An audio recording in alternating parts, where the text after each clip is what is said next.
bem-vindo à sua sala de aula virtual.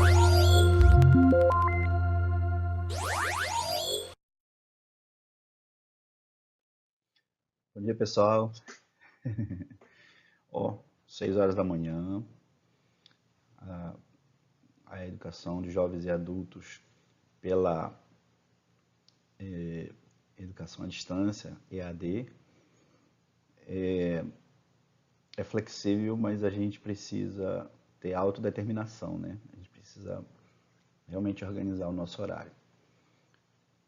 Vocês podem fazer uma pausa, né? Vamos tomar um cafezinho.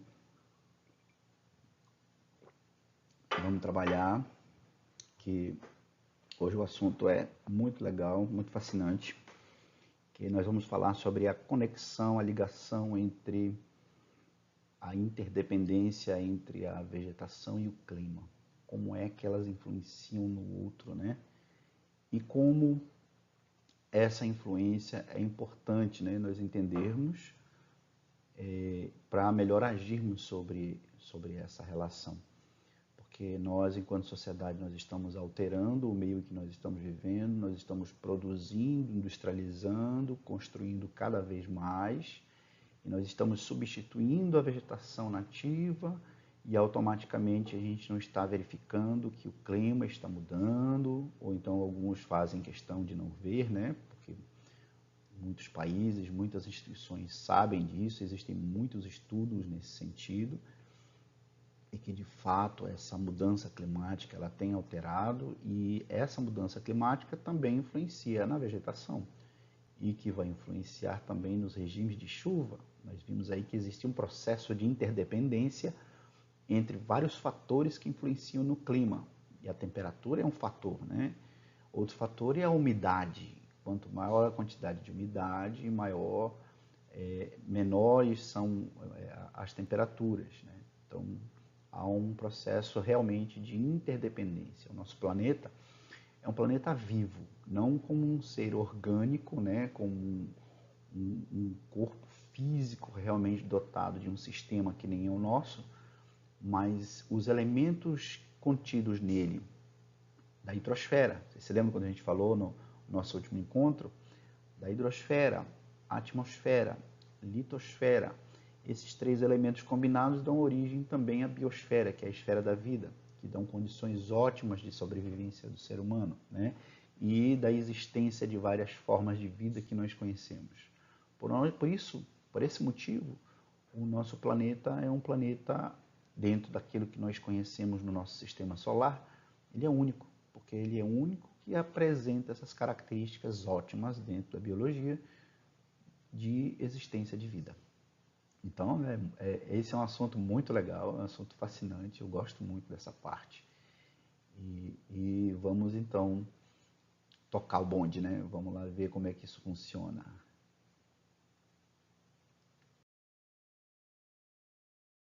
Então, vamos ver quais são os tipos de clima e de vegetações brasileiros, né?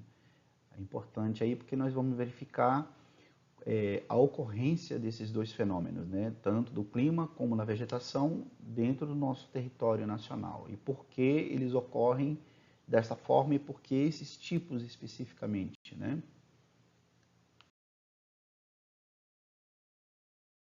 Então, vamos ver aí, em várias literaturas, em vários livros que vocês vão poder ter acesso, vocês vão ver lá o nome biomas ou domínios morfoclimáticos ou ainda ecossistemas, né?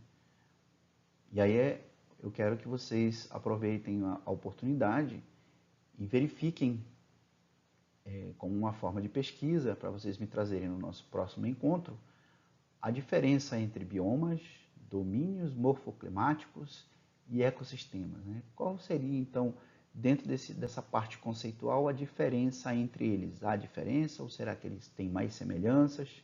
Então vamos identificar aí semelhanças e ou diferenças entre o bioma, domínio morfoclimático e os ecossistemas. Então vejam só,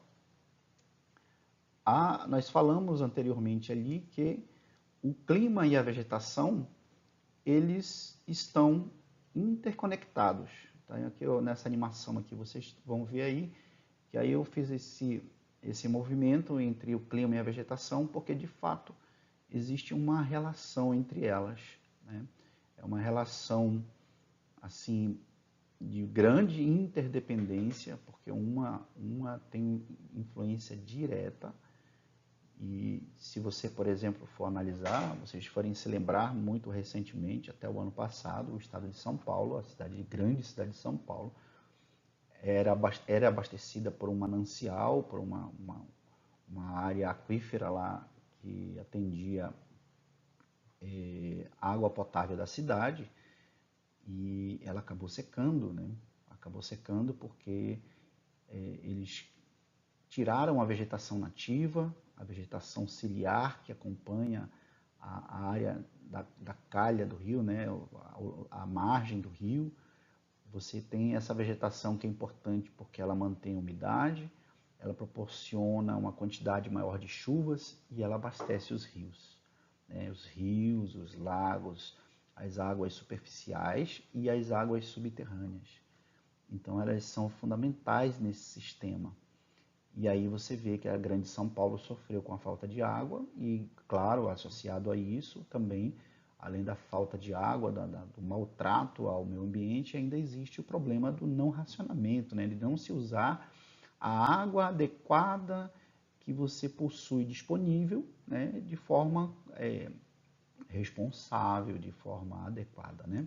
Então aí esse é um exemplo bem característico, bem recente, de que a gente não deve desperdiçar água e a gente não deve destratar o meio ambiente, porque isso aí causa uma série de consequências e uma reação em cadeia em nível ambiental e também em nível social, né? Então precisamos realmente repensar a nossa forma de fazer, né? De construir e de ver o meio ambiente. A gente tem que ver, pensar e agir de forma diferente, né? É fundamental.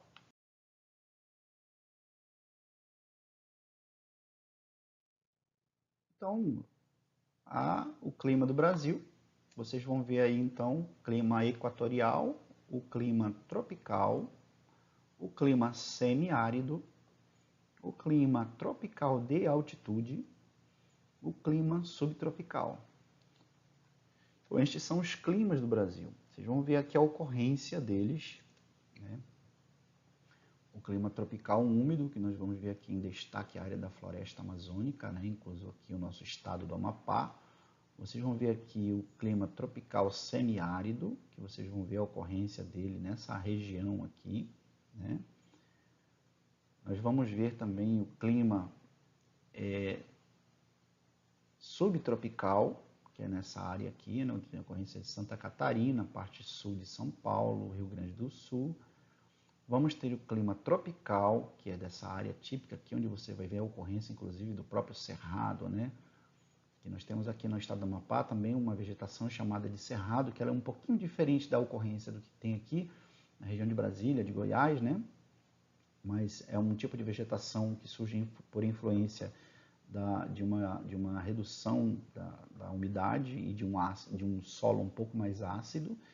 E nós vamos ver também essa área aqui, que é uma vegetação tropical de altitude, justamente por causa das áreas mais elevadas, dos morros, né? Nós vimos que isso influencia também no clima, né? A altitude.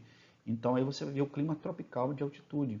Né? Você vai ver uma temperatura um pouco mais amena em razão justamente da altitude do terreno. E também essa área aqui, que acompanha o litoral brasileiro, né? Que vem desde aqui do Nordeste brasileiro até aqui a parte leste aqui do Rio Grande do Sul, de Santa Catarina, nessa área toda aqui litorânea, que sofre a influência dos ventos úmidos que vêm do oceano, né? Especialmente as brisas aí. E aí você vai ter o clima tropical atlântico, porque ele é influenciado pela umidade e pelos ventos que são trazidos pelo Oceano Atlântico, né? Então, aí vocês estão vendo que o nome que aparece em cada um deles, quando você fala de clima equatorial, floresta tropical. Clima equatorial, floresta tropical, clima semiárido, floresta semiárida. Né?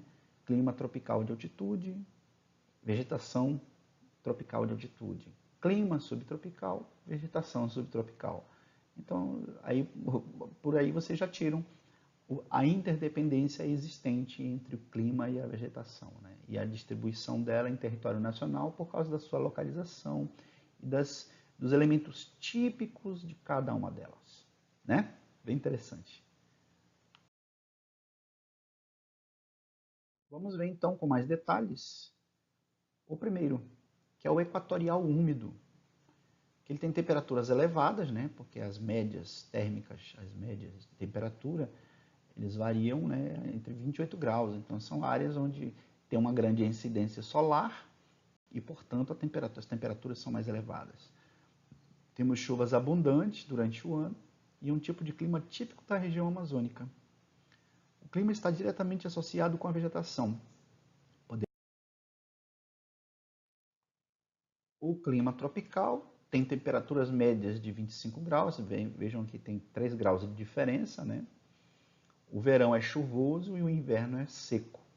Nós vamos ver a ocorrência desse fenômeno no Pantanal, na Mata Atlântica, né, no litoral brasileiro, no Cerrado, que eles são ecossistemas típicos desse tipo climático. Aí vocês vão ver depois, quando vocês fizerem a pesquisa, o que são esses ecossistemas, né?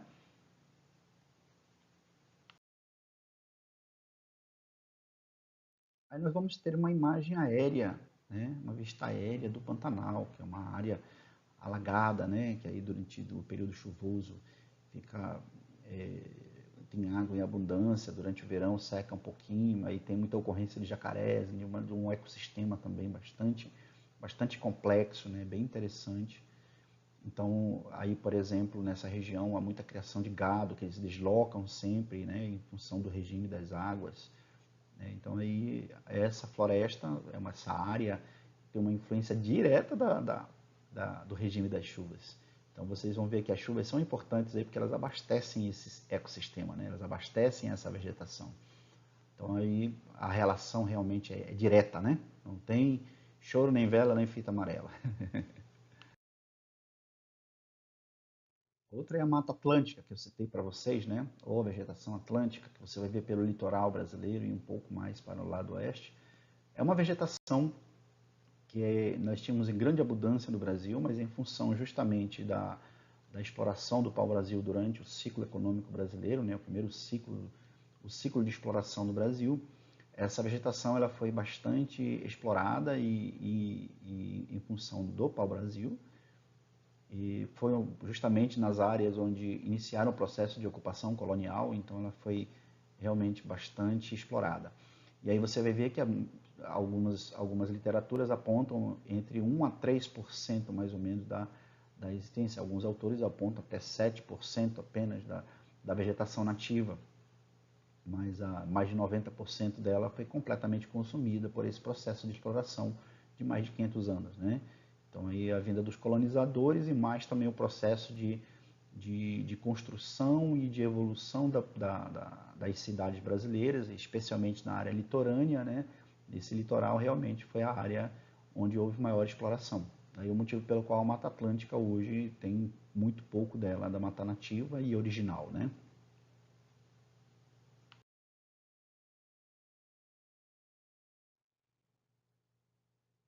Outro exemplo é o Cerrado no centro-oeste brasileiro, né? Que também tem a ocorrência aqui no estado do Amapá. Você vai ver uma vegetação de galhos retorcidos, né? Um arbusto, árvores de pequeno porte. Você vai ver aqui uma formação de gramíneas, né? Um solo um pouco mais ácido, pedregoso.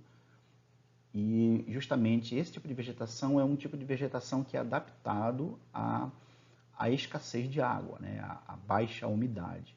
Tanto que durante o período do verão, em Brasília, ele sofre um bocado por influência justamente do fenômeno que a gente chama de continentalidade, que são aqueles ventos úmidos que vêm pelo litoral e que não chegam até essa área mais central do continente. Isso faz com que tenha uma redução considerável da quantidade de chuvas e essa vegetação aqui ela foi obrigada a se adaptar a isso. Por isso ela é uma vegetação também que ela é muito resistente ao fogo, né? Então elas têm a casca um pouco mais grossa, que resiste um pouco mais às queimadas. E é impressionante a capacidade dela de se revitalizar. Durante o verão ela fica seca, mas quando cai a primeira chuva ela fica toda verdinha, cheia de flores. Então é um espetáculo ver essa vegetação se apresentando, né, com essas características aí. Aqui nós temos a ocorrência, para quem vai, por exemplo, daqui de Santana, que viaja mais para o interior aí, vocês vão ver aí a vegetação do Cerrado, que é mais ou menos parecida, não é exatamente a mesma coisa do que ocorre no centro-oeste brasileiro, mas elas têm muita coisa em comum. Nós temos a vegetação do semiárido, né? A vegetação do semiárido, as chuvas são escassas e irregulares e a temperatura média é acima de 26 graus. Claro, tá vendo aí? Faltou umidade, diminuiu a umidade, aumenta a temperatura. Então a vegetação característica é a caatinga, que dentro da linguagem indígena significa vegetação branca, né?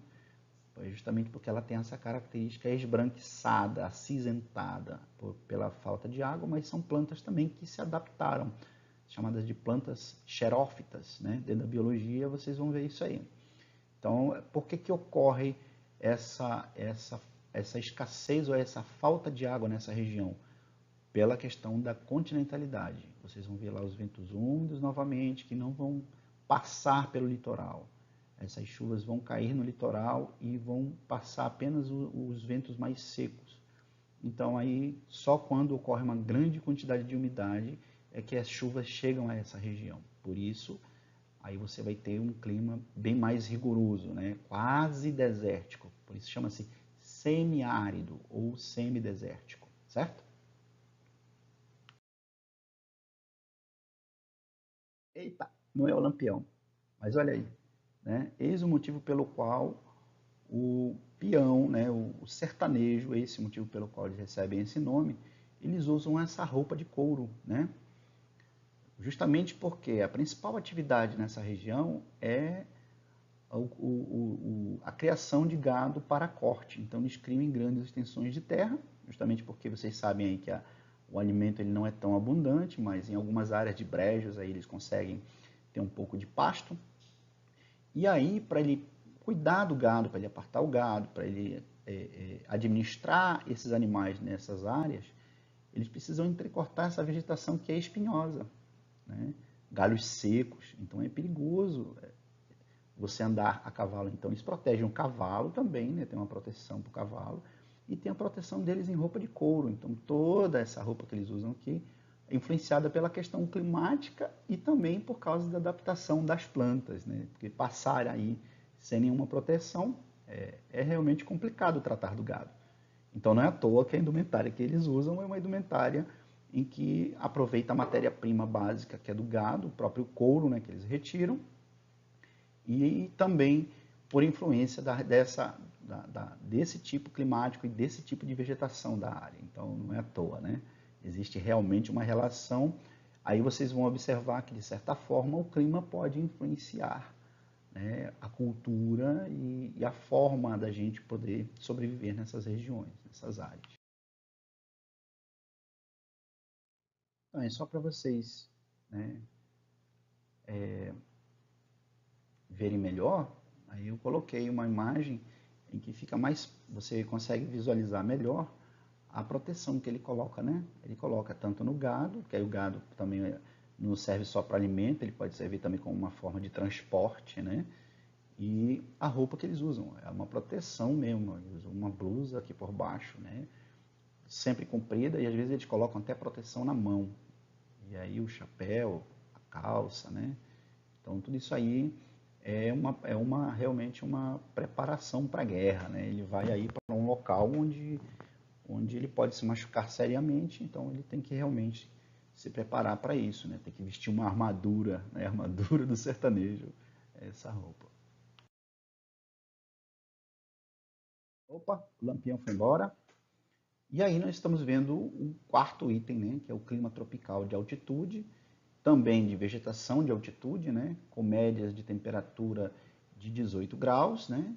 Com chuvas concentradas no verão, devido à proximidade com o oceano, né? Então o oceano vai ser um fator direto aí. É o clima de serras do sudeste, né? E do norte do Paraná. A vegetação típica são os campos de altitude, como vocês podem ver aqui, né?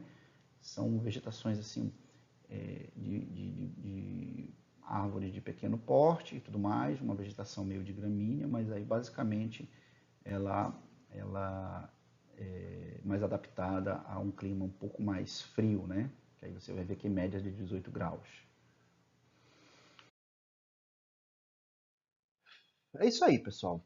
Então, a gente vai encerrando mais um vídeo de hoje, né? E eu espero que vocês tenham entendido muito bem aí a relação entre a vegetação e o clima. Vocês vão ver esse conteúdo aí lá na página 5, ele está bem resumidinho lá, quando ele fala sobre os climas brasileiros, né? E aí, mais uma vez, falando do clima, nós estamos falando também da vegetação e como e onde ela está distribuída no território nacional. Então aí a gente já sabe o motivo pelo qual há a ocorrência desses fenômenos no território brasileiro. Então aí resta a gente cuidar um pouco mais do meio ambiente, nos relacionarmos melhor com essas áreas de florestas e cuidarmos melhor. E não se esqueçam, biomas, domínios morfoclimáticos e ecossistemas. Senão, no próximo encontro vocês vão me trazer a diferença entre esses três conceitos. Legal? A gente se encontra então.